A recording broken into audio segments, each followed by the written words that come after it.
আমাদের সমাজে প্রচলিত অনেক কিছুই রয়েছে যা আমরা মৃত্যু বাড়িতে করে থাকি। আমাদের সর্বপ্রথম করণীয় সেটি হচ্ছে যে মৃত্যু ব্যক্তির সংবাদ পাওয়া মাত্রই আমাদেরকে বলতে হবে ইন্না লিল্লাহি ওয়া ইন্না ইলাইহি রাজিউন। আমরা আল্লাহরই জন্য এবং তারই নিকটে ফিরে যাব, এই বলতে হবে। কিন্তু আমাদের সমাজে কুসংস্কার রয়েছে, আমাদের সমাজে অনেক কুসংস্কার রয়েছে, যা আপনাকে আমি কয়েকটি দেখাই। যে মৃত্যু ব্যক্তি যখন মারা যাবে তখন তার আত্মীয় স্বজন, বাড়ির প্রতিবেশী, নিজের সন্তান হোক না কেন, নিজের স্ত্রী হোক না কেন, যে হোক না কেন, সে ব্যক্তি মারা গেলে সে বেনামাজি হোক, সে বেনামাজি সুদখোর ঘুষখোর হোক না কেন, সে যখনই মারা যাবে তখনই তার মাথায় দেখবেন টুপি পরিয়ে দেয়। সে জীবনে নামাজ পড়েনি, সে জীবনে মসজিদ শুনে আসেনি, আর তার মাথাতে টুপি পরিয়ে দিচ্ছে। সে টুপি পরিয়ে নিজেকে সে মৃত্যু ব্যক্তিকে প্রমাণ করতে চাইছে কি সে নামাজি। সে সারা জীবন নামাজ পড়লো না। আল্লাহ সুবহানাহু ওয়া তাআলা পবিত্র কোরআন মাজিদের মধ্যে বলেন মান কানা আখিরু কালামিহি লা ইলাহা ইল্লাল্লাহ দাখালাল জান্নাত। এখানে মৃত্যু ব্যক্তি যখন মারা যাবে তখন তার কানে তালবিল করতে হবে, তার কানে বলতে হবে এই কথা ঠিক। কিন্তু এখানে মুমিন হোক বা বেনামাজি হোক বলতে হবে, জোরজবরদস্তি করা যাবে না। কিন্তু এখানে মূল উদ্দেশ্য যে যার শেষ বাক্য কালেমা হবে, এই নয় যে সে লাশ মৃত্যু ব্যক্তি যখন মারা যাবে তার কানে কানে বললে সে জান্নাত যাবে, এই নয়। সে সারা জীবন শিরক বেদাত মুক্ত, সে আল্লাহ সুবহানাহু ওয়া তাআলার ইবাদত বান্দি করে সে মৃত্যুবরণ করবে, এই বলা হয়েছে। কিন্তু এই নয় যে সে মারা যাবে, মারা গেছে, আর কানের কাছে যে তালকিন করবে, সেটা নয়।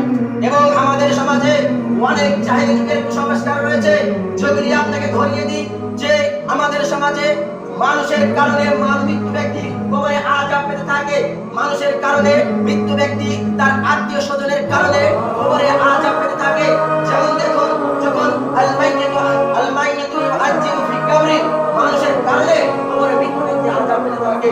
বিমানিহা কিবা কেমন ভাবে যে মানুষ মারা গেল আর সে এমন ভাবে কান্নাকাটি করছে যে বুকের জামা কাপড় ছিঁড়ে ফেলছে এবং এমন ভাবে চিল্লাচিল্লি করে কান্না করছে যে ওই কান্না করার কারণে সে মৃত্যু ব্যক্তি আযাব পেতে থাকছে।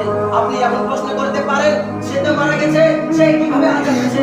সে তো মারা গেছে, তার তো কোনো দোষ নাই। তার দোষ যে সে বেঁচে থাকা অবস্থায় তার মৃত্যু ব্যক্তি তার আত্মীয় স্বজনকে সে মানা করতে পারেনি।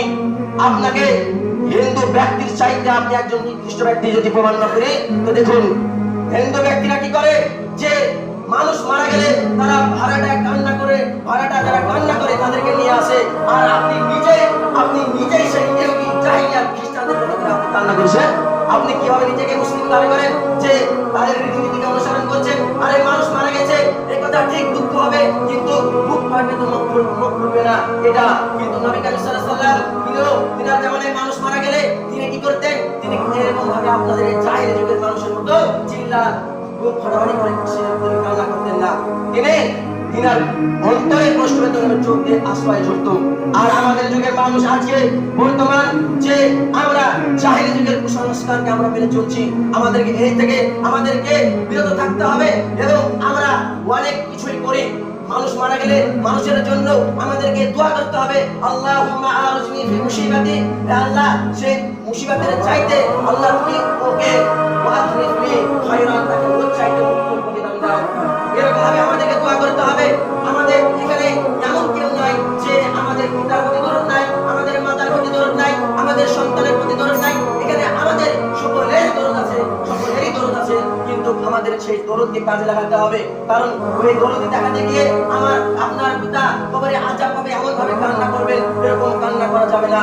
এবং আমাদের কিছু পর্যন্ত থেকে আমাদেরকে বিরত থাকতে হবে, তাহলে আল্লাহ সুবহানাহু ওয়া তাআলা আমাদেরকে কিয়ামতের মাঠে হিসাব দিতে হবে। এবং মৃত্যু ব্যক্তিকে উপেক্ষা করে আমরা অনেক বিদআতি আমল করি, ওই সব বিদআতি আমল থেকে আমাদেরকে বেঁচে থাকতে হবে। তাই পরিশেষে মহান আল্লাহ তাআলার কাছে দোয়া করি যে আল্লাহ সুবহানাহু ওয়া তাআলা যেন আমাদের এই সকল বিদআতি আমল থেকে যেন আমাদেরকে বাঁচার তৌফিক দান করেন। আল্লাহ আমিন। এই বলে আজকে